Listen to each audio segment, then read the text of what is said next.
तुम्ही बघितलं असेल की गेल्या 2 महिने झालं, 2-3 महिने आरक्षणाच्या बाबतीत वेगवेगळे राजकीय पक्ष वेगवेगळी भूमिका मांडत आहेत. प्रत्येकजण आपापल्या पद्धतीनं चाललेलं आहे. असंच 2017-18च्या दरम्यानसुद्धा मराठा आरक्षणाच्या बाबतीत जवळपास 58 मोर्चे निघाले, शांततेच्या मार्गातून निघाले आणि परत टोकाची भूमिका घेऊन मराठ्यातल्या काही तरुणांनी अगदी उद्विग्न होऊन जवळपास त्यावेळेस 42 माझ्या तरुण मुलामुलींनी आत्महत्या केल्या. खरं तर हे त्याच्यावरचं सोल्युशन नाही आहे. आपला देश स्वतंत्र होतानासुद्धा महात्मा गांधींनीसुद्धा लढा उभा केला, अहिंसेच्या मार्गातून उभा केला, अनेक आंदोलनं केली, मोर्चे केले, उपोषणं केली. पण मला वाटतं त्या काळातसुद्धा अशा पद्धतीचं उद्विग्नता आणि इतका टोकाची भूमिका घेऊन आत्महत्येचं प्रमाण असं काही झालेलं नाही. पण आता एक आरक्षण एक मुद्दा म्हणजे जगण्यातल्या पूर्ण एवढ्या मोठ्या आयुष्यातला एक भाग म्हणजे आरक्षण आहे. 100% तो काही जगण्याचा मार्ग नव्हे. त्यावेळेसही मी असंच माझ्या तरुण मुलामुलींना मराठ्यांचं आव्हान केलं होतं की आत्महत्या हे ह्याच्यावरचं सोल्युशन नाही आहे. हे आपण सगळ्यांनी मिळून हातात हात घालून मागणी करणं आपलं काम आहे. जोपर्यंत आपलं गोल अचीव होत नाही तोपर्यंत आपण लढत राहणे, संयमानं लढत राहणे, अहिंसेच्या मार्गानं लढत राहणे आणि आपल्या समाजामध्ये जागृती करणे हा त्याच्यातला भाग आहे. पण ज्या पद्धतीचं आज ही पुन्हा ह्या मुलामुलींनी जी टोकाची भूमिका घेतली, आत्महत्या केली, खरं तर मला परत एकदा आपल्या माध्यमातून माझ्या संपूर्ण समाजाला सांगायचं आहे, माझ्या छत्रपतींच्या माध्यमातून सगळ्या समाजाला सांगायचं आहे की आज हे 40 पण त्यावेळेचे 40-41 आज हे 35 माझी मुलं मुली गेली. त्या घरातला एक वंशाचा दिवा करता पोरगा 18 ते 22 वर्षाचा 30 वर्षाचा गेल्यानंतर त्या कुटुंबाकडे नंतर कोणी बघतो का? हे होईल, आरक्षण मिळेल, आरक्षण मिळणार नाही, काहीतरी होईल, तडजोड होईल, ह्या विषय संपून जाईल. पण त्या घरातला दिवा एकदा विझल्यानंतर त्या कुटुंबाची अवस्था काय होते? त्याला एखादी त्याची समजा लग्न झालेलं असेल तर त्याला एखादा लेकरूबाळ असेल तर त्याची अवस्था काय असते? त्या महिलेची अवस्था काय असते? त्याच्या वृद्ध आईबापाची अवस्था काय असते? त्याच्यावरती अवलंबून असणाऱ्या व्यक्तीची अवस्था काय असते? ते घर पुढं अस्तित्व टिकू शकत नाही, ते जगण्यास लायक राहत नाही. ही आतापर्यंतची परिस्थिती आहे. याच्याकडं किती लोकांनी, मराठ्याच्या किती लोकांनी आतापर्यंत जे काय माझे 40 बांधव गेले त्यावेळेससुद्धा फुल नाही फुलाची पाकळी कुठंतरी दुःखावर फुंकर घालायची या माध्यमातून मी पुढं आलो आणि माझी त्या लोकांना त्यावेळेस मी 1-1 लाखाची मदत केली होती. ते काय आयुष्याला पुरणारी मदत आहे का? कुठंतरी एक सावरायचं, कुठंतरी एक आधार द्यायचा हा त्याच्यातला एक भाग आहे. आजचासुद्धा तोच भाग आहे, कुठंतरी सावरायचं आणि आपल्या सगळ्याच्या माध्यमातून कळकळीची हात जोडून साष्टांग दंडोट घालून माझ्या समाजातल्या तरुण मुलामुलींना, माझ्या समाजातल्या बांधवांना कळकळीचं आव्हान करतो आहे की हे टोकाचं भूमिका नका घेऊ. कारण एकदा तुम्ही गेल्यानंतर तुमच्या कुटुंबाचा पहिला विचार करा. मग हे आरक्षण मिळवायचं किंवा काय करायचं हे कोणासाठी करायचं आहे? सगळे जर त्याचा उपभोग घेणारं, त्या ठिकाणी ती एन्जॉय करणारा माणूस किंवा ती व्यक्ती, ती मुलगा, ती मुलगी जर माझ्या समाजातली अशा पद्धतीतून नष्ट होत असेल, अशा पद्धतीचा एक मेसेज जात असेल तर आरक्षण घेऊन करायचं काय? मग हे मिळवतोय कोणासाठी? हा लढा कोणासाठी चाललेला आहे? आणि म्हणून आपल्या सगळ्याच्या माध्यमातून मी माझ्या संपूर्ण मराठा समाजाला परत आव्हान करतोय, ही टोकाची भूमिका घेऊ नका. शासनाच्या पद्धतीनं काम करतं आहे. ज्याला कोणाला ह्या माध्यमातून वेगवेगळ्या भूमिका मांडायच्या आहेत त्या मांडतायत. आज ह्या ठिकाणी मी माझी कुठलीही भूमिका मांडणार नाही. माझी एकच भूमिका आहे माझ्या समाजाची. ज्या समाजामध्ये मी जन्मलो आहे त्या समाजाचं मी देणं लागतो. त्या मातीत मी जन्मलो आहे, ते माझं आणि त्या मराठ्यांचं, आमचं रक्त एक आहे, त्याच्यासाठी काहीतरी करायचं. ही माफक भूमिका आज आपल्या माध्यमातून मी मांडतोय आणि परत आपल्या माध्यमातून माझ्या समाजातील तरुण तरुणींना एकच आव्हान करतो, ह्याच्यावर आत्महत्या हे ह्याच्यावरचं सोल्युशन नाही. अंतिम साध्य हे नाही. अंतिम साध्य आरक्षणसुद्धा नाही. आपण जिवंत राहिलो, आपण असलो, आपलं अस्तित्व असलं तर हे आरक्षण, तर हा सगळा संसार. अदरवाईज ह्याला काहीही अर्थ नाही. म्हणून आज आपल्या माध्यमातून आज ह्या ठिकाणी महाराष्ट्राच्या कानाकोपऱ्यातनं ज्या तरुण तरुणींनी आत्महत्या केलेल्या आहे त्याचे कुटुंब, त्यांचे आईवडील असतील, त्यांच्या कोण समजा मिसेस वगैरे असतील किंवा भाऊबंद कोणी असतील, ह्यांना मी या ठिकाणी बोलून घेतलं आहे. आणि ह्या आता येणारा पुढा दिवाळीचा सण आहे, दुःखाचा डोंगर सगळ्यावरती कोसळला आहे. एक फक्त कर्तव्य म्हणून त्या कुटुंबाला कुठंतरी आधार द्यायचा. हे अंतिम सत्य असू शकत नाही, ह्या आयुष्याला काहीच पुरणार नाही. आज आम्ही आमच्या छत्रपतींच्या हस्ते प्रत्येक कुटुंबाला 5-5 लाखाचा निधी हा भैरवनाथ उद्योग समूहाच्या माध्यमातून आम्ही आज त्यांना देतो आहे. आणि दिवाळीचं सुद्धा जे काय आता सामान असेल, माझ्याबरोबरचे जे काही सहकारी असतील आमच्या मराठा क्रांती मोर्चातील, ते त्यांच्या घरोघरी जाऊन उद्यापासून ते दिवाळीचं सामान, आता दिवाळी तर ते साजरी होऊच शकत नाही, असा दुःखाचा डोंगर कोसळल्यानंतर आपल्याकडं सण अगदी त्यांच्या तोंडचा घास पळाला असेल, त्यांच्या आईवडील अंथरुणाला खिळले असतील, अशा परिस्थितीमध्ये त्या कुटुंबांना सावरण्याचं काम आज मी आपल्या सगळ्याच्या माध्यमातून करतो आहे. आणि माझ्या ह्या 35 कुटुंबाला त्यांना परत आश्वासित करतो आहे, त्यांच्याशी मी इंटरॅक्शन करणारच आहे. त्यांची जी काय मुलं मुले असतील, आज काय छोटे असतील, काय मोठे असतील, काय कॉलेज लाईफमध्ये असतील, ह्या सगळ्यांचं दत्तक एक पालकत्व मी आज आपल्या माध्यमातून स्वीकारतो आहे. मुली असतील त्यांची लग्न होऊन त्यांच्या सासरी जाईपर्यंत, माझी मुलं असतील त्यांच्याकडची, ती मुलं नोकरी लागून त्यांचं स्वतःचं अस्तित्व तयार होत नाही तोपर्यंत त्या सर्वांचं पालकत्व मी माझ्या भैरवनाथ उद्योग समूहाच्या माध्यमातून आज घेतो आहे. आणि त्याच्यामुळं आज आपणही ज्या ज्या ठिकाणी आपण फिरत असता, ज्या ज्या ठिकाणी आपण इंटरॅक्शन करत असता, मुलाखती घेत असता, त्या ठिकाणी एक आपला व्यवसाय म्हणून सोडा, पण आपल्या सगळ्याच्या माध्यमातून माझ्या तरुण मुलामुलींचं, माझ्या समाजाचं एकच काउन्सिलिंग करणं अपेक्षित आहे आपल्या माध्यमातून सुद्धा, की आत्महत्या हे सोल्युशन नाही आहे. आत्महत्या करू नये. आरक्षण आज मिळेल, उद्या मिळेल, मिळेल का नाही हा नंतरचा भाग आहे. परत एकच सांगतो की आत्महत्या करू नये, एवढं कळकळीचं नम्र मी आवाहन करतो आहे. राजे एक मिनिट, राजेंना बोला.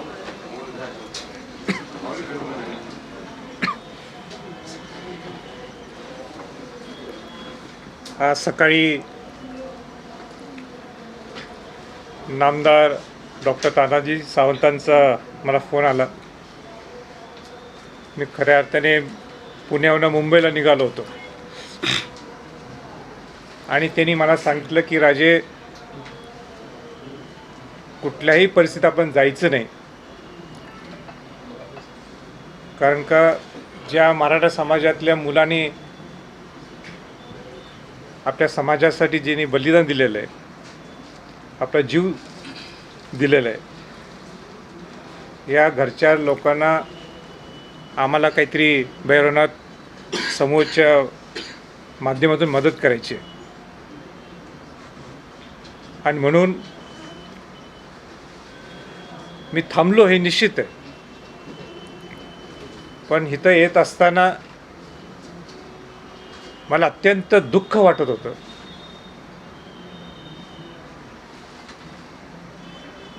नेमकं इथं येऊन त्या समूहातले, त्या कुटुंबातल्या लोकांना भेटून मी काय बोलावं,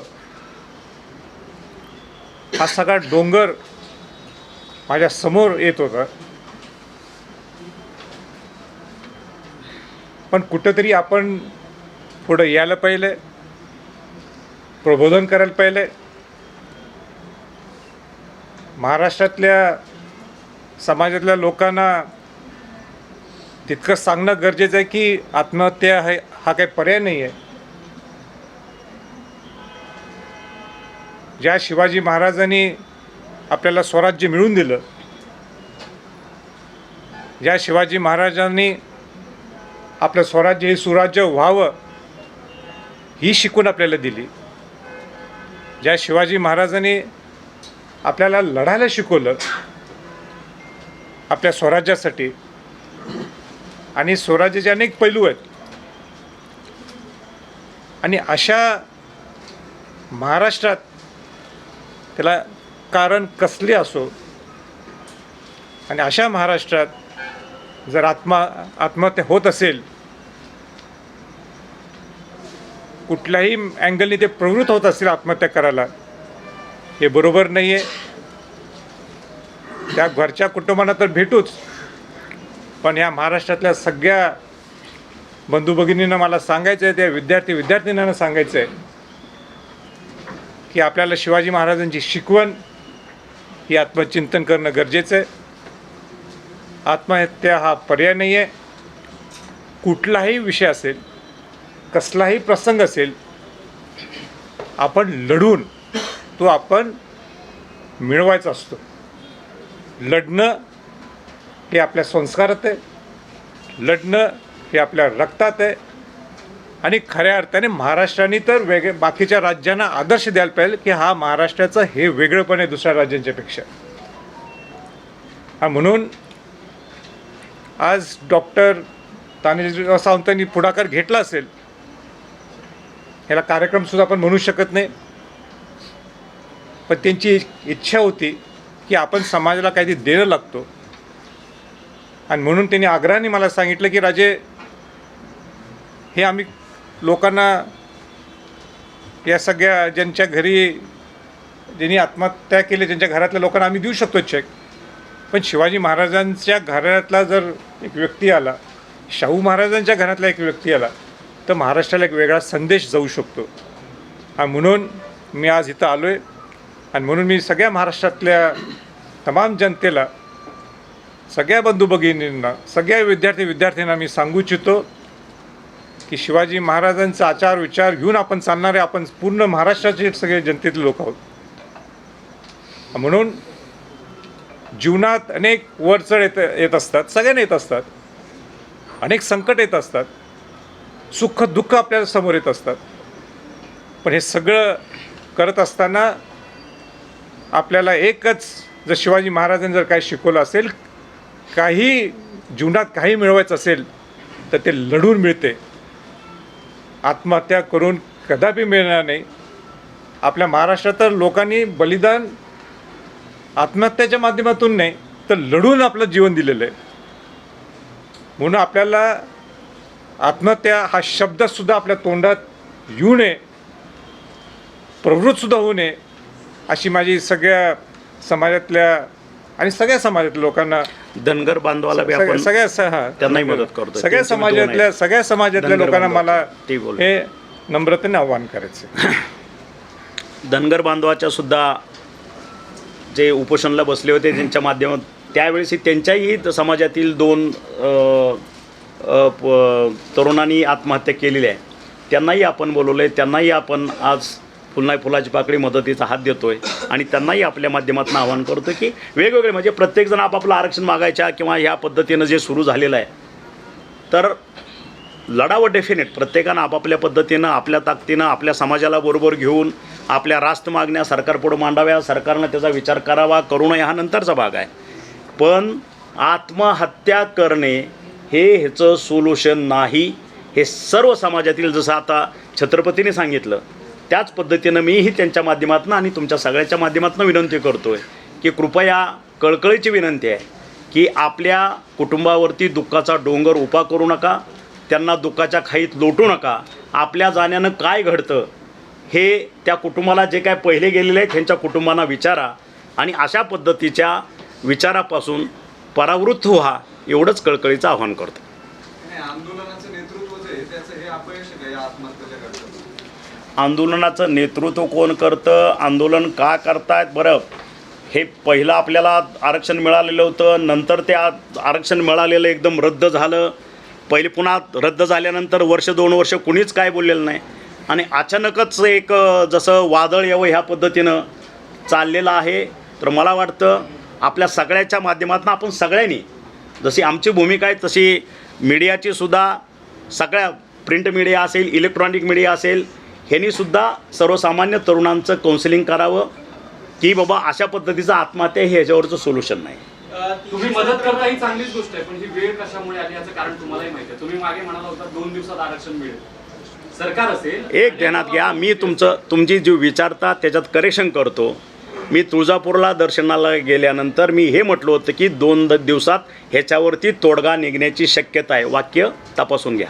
सर 2024 पर्यंत आरक्षण नाही मिळाली तर मी राजीनामा देईल आणि मराठा मोर्चा सहभागी होईल. सुरू झालं ना, आता डिसेंबर मार्च संपत आला, एकच महिना बाकी आहे. अर्थसंकल्पीय अधिवेशन चालू असताना मीडिया पुढं जाऊन मला पत्रकारांनी विचारल्यावर मी स्पष्ट भूमिका घेतली होती की आरक्षणाच्या बाबतीत मराठ्यांची सहनशीलता जर कोणी चेक करत असेल तर ती तपासू नये. लवकरात लवकर आरक्षण देण्याची भूमिका शासनानं घ्यावी, अदरवाईज महाराष्ट्र परत पेटल्याशिवाय राहणार नाही. हे मी अर्थसंकल्पीय अधिवेशनामध्ये आपल्या माध्यमातून सरकारला इशारा दिला. 2024 पर्यंत आरक्षण नाही मिळालं तुम्ही राजीनामा द्याल, त्याच्यावर ठाम आहात?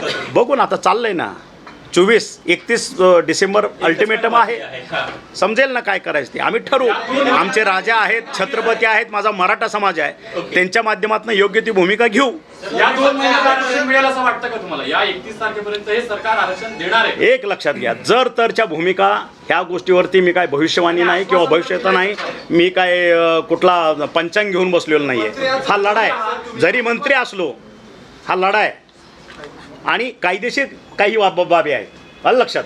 आज एका पद्धतीनं आपण शासनाला इतकं तुम्ही दमछाक करून सोडणार की आरक्षण आत्ताच द्या, आत्ता कागदावरती लिहून घ्या, पण जे काय लिहून द्याल किंवा जे काय शासन म्हणून जर करायला जाल तर ते कायद्याच्या चाकोरी ज्युडिशरीमध्ये ते टिकलंही पाहिजे.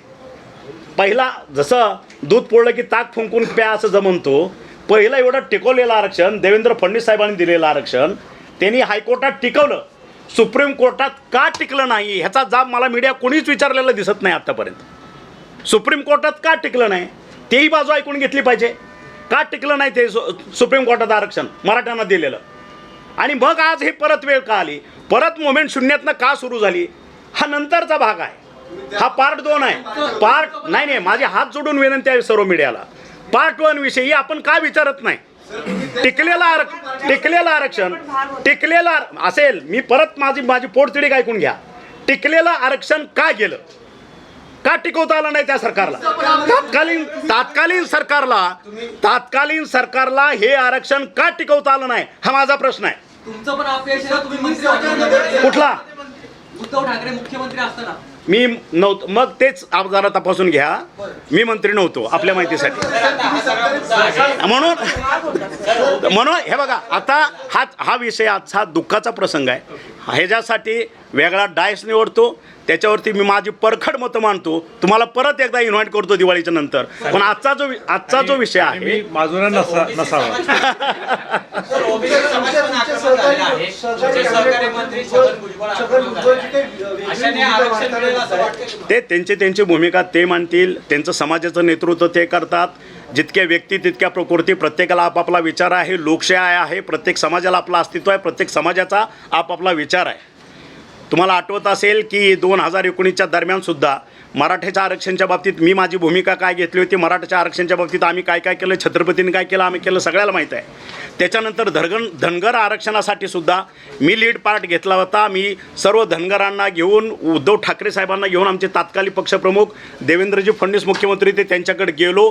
त्या ठिकाणी धनगड आणि धनगर ह्या शब्दाचा जो काय तिढा चाललेला होता त्या पद्धतीचं एक ॲफिडेविट महाराष्ट्र शासनातर्फे कोर्टात द्यायला लावलं. हायकोर्टामध्ये ती केस चालू आहे. ह्याचा अर्थ मी फक्त मराठ्यांसाठीच करतो असं नाही आहे. ज्या ज्या समाजावरती अन्याय होतो, ज्या समाजाला जे जे पाहिजे, त्यांच्या फ्रेममध्ये राहून जे मिळालं पाहिजे ते मिळालंच पाहिजे. हे छत्रपतींच्या साक्षीनं मी सांगतोय. आलं लक्षात. कारण हे महाराष्ट्र आहे. आलं लक्षात. 18 पगड जात 12 बलुतेदार घेऊन जाणारी, हातात हात घालून गावगाडा चालवणारी महाराजांनी दिलेली शिकवण हे असे आहे, हे ध्यानात घ्या. त्याच्यामुळं मी ह्या समाजाचा आहे म्हणून मी माझंच काहीतरी रेटत बसतो, मग त्या समाजावरती अन्याय झाला तर चालेल, ह्या मानसिकतेचे ना राजा आहेत ना आम्ही आहे. ज्याचं चौकटीत राहून ज्याचं जे हक्काचं आहे ते त्याला मिळालेलं पाहिजे. कुणावरती या ठिकाणी अन्याय होता कामा नाही, ह्या मताचा मी आहे.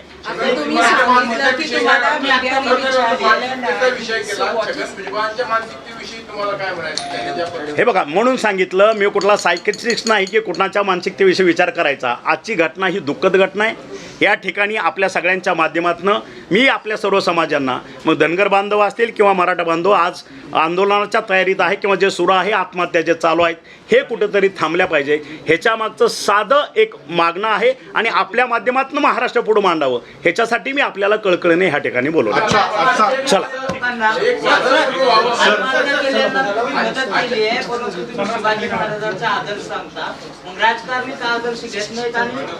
आता त्याच्यावर मी काय बोलू. चला.